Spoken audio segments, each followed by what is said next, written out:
Two. Hey, folks, let me ask you a question. Do you know yourself? A lot of people say, oh, man, I have so much self-awareness until work happens, family happens, relationships happen, and then you find out. But we are talking with some fantastic people. I love this book. I love this company. It's changed our company personally. But we have David Kolbe and Amy Bruske. Welcome. Great to be here, Kary. Good to see you. Good to see you. Yeah. So I think people have seen some of the photos. I mean, you had a full room, you had this amazing event, and you had everybody in the room had your book. And I was like, yes. But first of all, why write the book? And I think through that, we'll hear the Kolbe story, but why write the book?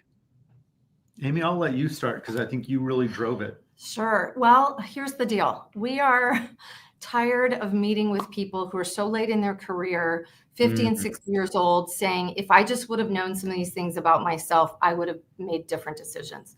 Wow. So we know a lot of people who have big goals. They're doing amazing things. But what we want to share with everyone is it doesn't have to be that hard. We've got this missing component about people that if you just knew this, all of your decisions would become more clear, and achieving these big goals and things that matter to you can be so much easier. I love that. And when we sat down to talk with you about the book, this phrase kept coming out, do more and more naturally. And I'm like, oh my gosh, is that good? It's kind of like any company where you're too close to it, you don't see the genius. And I'm not saying you didn't see it, but I'm saying that when the average person hears this and sees that amazing book in the corner, I mean, the book is beautiful. It makes sense. David, what does do more naturally mean? It means, as Amy was saying, sometimes people struggle. They're working really hard and they feel like they're not getting where they want to go. And it doesn't have to be as much of a struggle as it is. So this is not, the do more part is not, oh, hey, take on 17 more tasks that are just going to add to your stress level. It's figuring out that when you know who you are, you have the clarity around your strengths and you understand how to apply those strengths, you can get so much more done because you're doing it naturally. It no longer feels like that struggle. Wow. So you're accomplishing more, you're less stressed, you actually have energy left over for some of the things that you didn't ever think you could get to. And that's why we really are driven to help people figure this out, because it changes lives.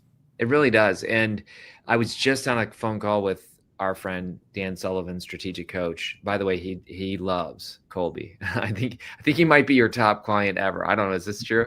Maybe. Probably, He's yes. a big fan. Yeah, we really big, appreciate that. Yeah, but he used the word, hey, listen, Kolbe conflict.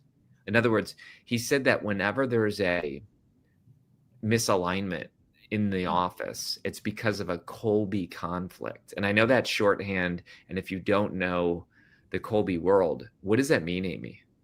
That is basically that people have very different needs when it comes to solving problems, how you make decisions, how you execute. And the good news is the differences are actually helpful. That diversity helps us get more done. Oh, that's but good. The challenge is if you don't know that about this other person, you can start taking it personally. That person, David, might really frustrate me and or push back on something. And instead of seeing it as necessary and constructive, I might take it personally. So that conflict is actually something that if you're aware of it, you can anticipate when it happens. And more importantly, you can capitalize on it so that we can actually get more done because we have this multiplier effect with our differences. And by the way, this happens at home too. You're solving problems, let's say with your significant other at home, and the same dynamics can play out as a parent, as a spouse, whatever it might be as well. And there's another kind of conflict. I mean, one is person to person, but oftentimes we see people have a conflict with their job. So their job demands a particular way of going about things, or at least oftentimes people think it does. We challenge that sometimes. Does the job really have to be done that way? But if there's a big gap between who you are and the demands of your role, that's a conflict. And the solutions are a little different than what Amy was alluding to with the conflict between two people, but they're still solutions. I was just at a coach workshop last week in Chicago, and someone was saying, you know what, I'm going to get a different strategic assistant. And I said, do not hire the person until you both go through the Kolbe.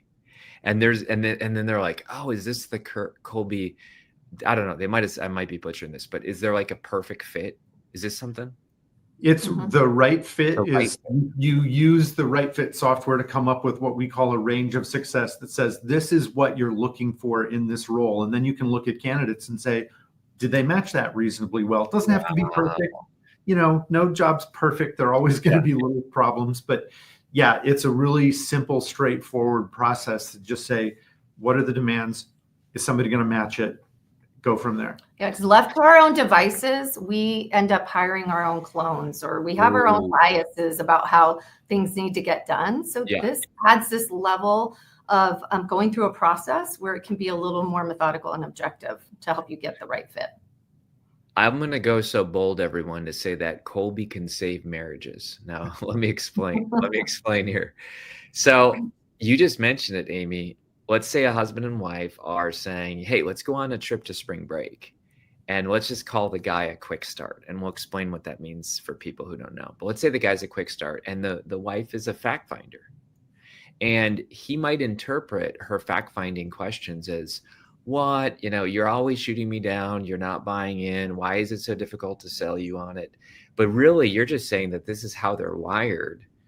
And talk to us about that. Like, what does that mean? Because I'm a 4-5-8-3. I'm not saying this. This is not marriage therapy for me, but I am a quick start. But what would you say about that concept? Well, I'll kick this off, and then I'm gonna hand it to David because he actually wrote this story in the book. Oh, yes. I think we've all been through this, but yeah, here's what we need to remember. What we're talking about is your instinctive need to solve problems in a certain way. This is something that all the research that we have shows is unchanging.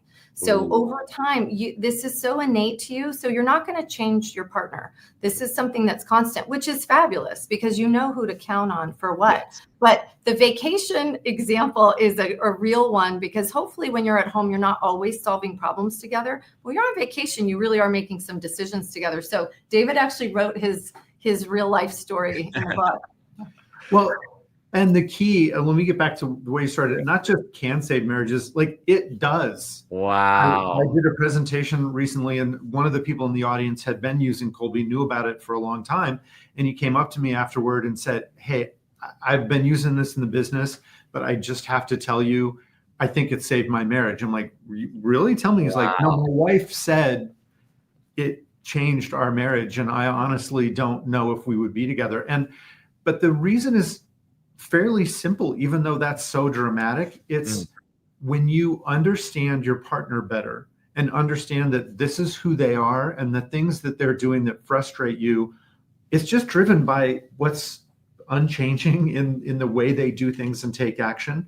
So as Amy was saying, you're not going to change them, but when you understand, and by the way, it can still be frustrating. Sure. But when you understand what's driving it, it's no longer so personal. It's no longer. You don't attach like a motive to it, then, right? Right. It's not that they're doing it to you. They're just being themselves. And then the second part, that's probably the more important part, is, okay, now I appreciate it, and now we can work together better. Now we understand where to divide and conquer. So the vacation example is, hey, and this is for me, my wife is an initiating follow through. So she's a very systematic, planned, organized person. She sets up all those vacations. She has the itinerary. She makes sure that everything's going to flow. I'm the opposite end of that spectrum. So we don't get together to do all of that stuff because I would drive her nuts sometimes. Sure. But when we're on vacation and when the inevitable snafu happens, the flight gets canceled, the bags get lost, it's my turn to step up because I'm that open-ended, okay, we don't have a plan for this. What are we going to do? So like one time, our whole family's traveling. All our luggage was lost getting to New York. It doesn't get to the hotel. A day passes. It keeps going. And I just said, I'm finding out where the facility is. I'm getting a taxi. I'm going and I'm getting my bags because we could track them. They were at the facility, but this had happened to so many people. They couldn't get them to us. That's not her thing. She's more there's a certain plan I can anticipate. I'm a more, great, let's just fix this problem. Perfect. So, I love this. When we know that, we're able to step back and let the other person lead when it's their time, when their strengths are what we really need, and appreciate them. So good.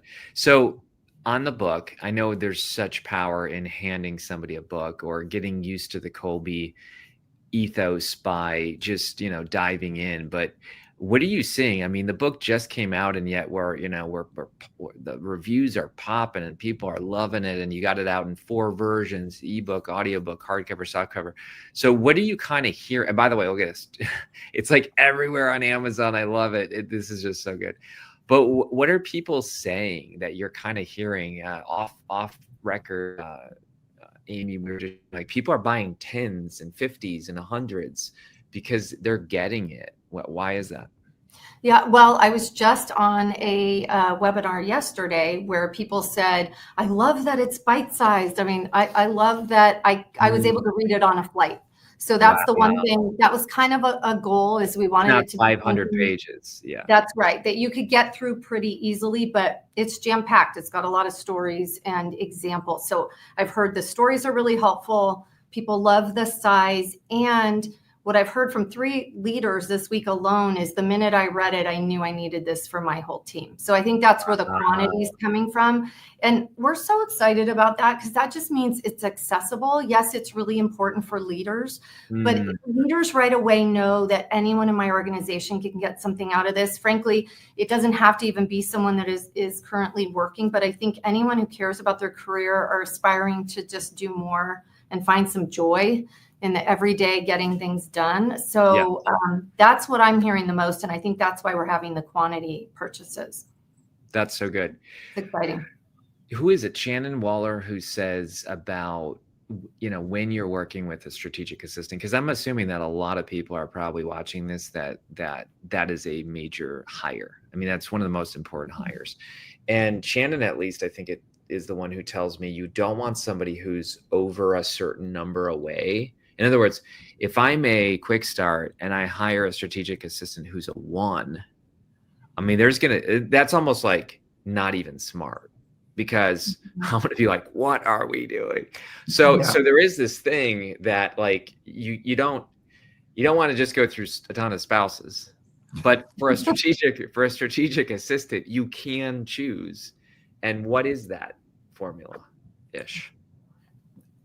It's a little different for everybody. One thing I will say is, people who understand Kolbe and themselves a little better, sometimes you can have a bigger spread because they know what to expect and anticipate. But like, that's the expert level. I would say in general, absolutely what you're saying is true. And we see it all the time where a lot of times people think they want somebody at the total opposite end of the spectrum, especially with follow through. So I'll just say, for me, to and follow through, I want my assistant to be really structured and organized and systematic. Well, guess what?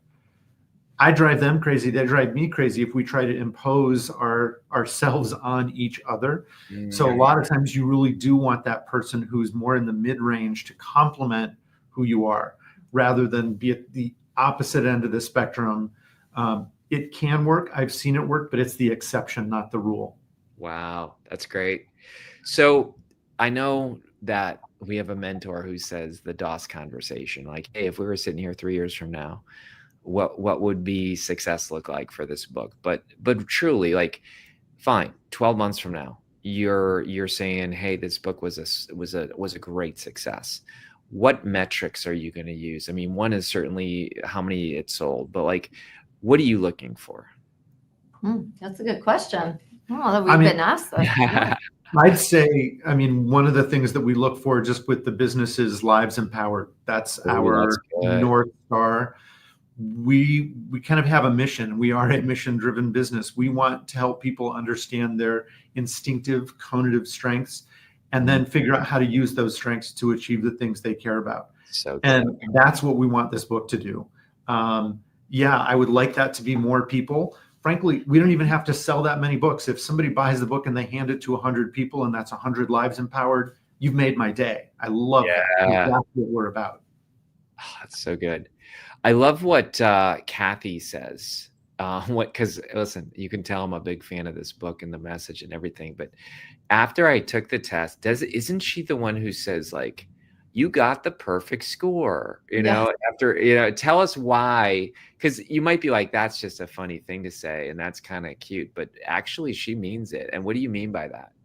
Well, and we're talking about the test, and people might not know, we actually have a Kolbe assessment, the Kolbe A index, which measures how you naturally get things done and solve problems, as we've talked about, how you execute. And so the first thing that Kathy says to everyone when you get your result is you got a perfect score. And her point is it's perfect for you. You're such a unique human in your needs and how you go about and approach getting things done every day. So it's perfect for you. And the point of that is once you get some clarity, and this kind of brings us to one of the things, the format of the book are these 3 C's that we find. People say, why are some people more productive? It's because they've figured out how to apply these 3 different things in their life. So the first thing is just getting clarity around your strengths.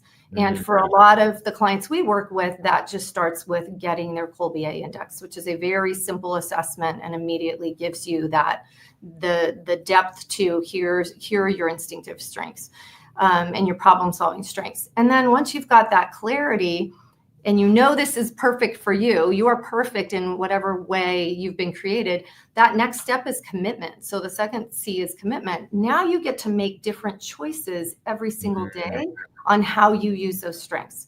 And so we walk people through, we're all told say no to more things, but there's this model that we've been giving where time management matters a lot. I used to teach time management classes. That was something that I did years ago. Yeah.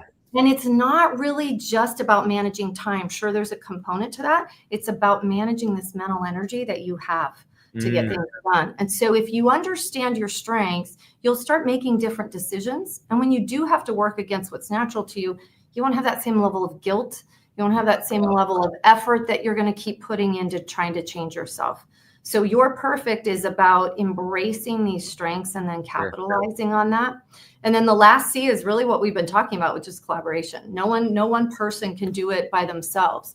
So you have to know, when do I need that multiplier effect of getting other people involved? And when should I work independently to get things done? David had the great example of sometimes even when you're in a partnership or a spousal relationship, I'm going to solve a problem by myself versus forcing collaboration. But when you can collaborate with just the right people, you're just going to get more done. It's just more fun. It's more joyful. That's so good. So to me, I mean, this makes a ton of sense to get this book because, you know, we all have limited time and resources, but ROI, I hear that all the time, return on investment. Well, you getting the right people in the right jobs, you know, Jim Collins can talk about it, but you actually help us do it. And this book helps us do it. So I'm going to encourage people, just like they said, read it yourself, but then any team you're a part of, and listen, you don't need to be the CEO. If you're on a team and you read this and you think this will help your company, you go to your CEO and you say, look, I bought you a Christmas gift. We're going to read this. Can you read it? And then can we as a team talk through this? I mean, what a great strategy for the next year to get more done, literally. And maybe we close with this. Close with that story that you tell about the left hand, right hand. Remember that? I think it was you telling me that story where, like, can I write with my left hand or my opposite hand? Yes, but it's very hard. Yeah, I mean, it's using the example of handedness, left versus right, to show people there's a way you're hardwired. So if you are a right-hander, like most people, you write with your right hand. You didn't have to be taught. That was just normal. You did it because it's who you are. If somebody says, hey, write this letter, handwrite this letter, but use your left hand, it's torture. It looks bad. It takes longer. You're stressed out and frustrated. Yeah. It's the same thing with other parts of your mind. When somebody says to me, the open-ended adaptable person, hey, we want you to follow a routine and a pattern and come up with systems and structures, and that's what you're supposed to do all day long. It's like making me write with my left hand, except it's worse because the stakes are higher. This is my job. This is my career. This is my marriage or my being a parent. Wow. And we don't need to do that. Like, I'm great at using this hand. Why don't you help me develop what I'm already good at and make me great at it, rather than force me to be not as bad at something that I'm not ever going to be great at. I'm so glad you wrote the book. The book website is domoremorenaturally.com. Also, everything Kolbe is Kolbe.com, Kolbe.com.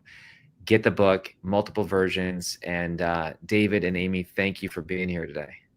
Great to talk to you, Kary, as always. Thank you, Kary.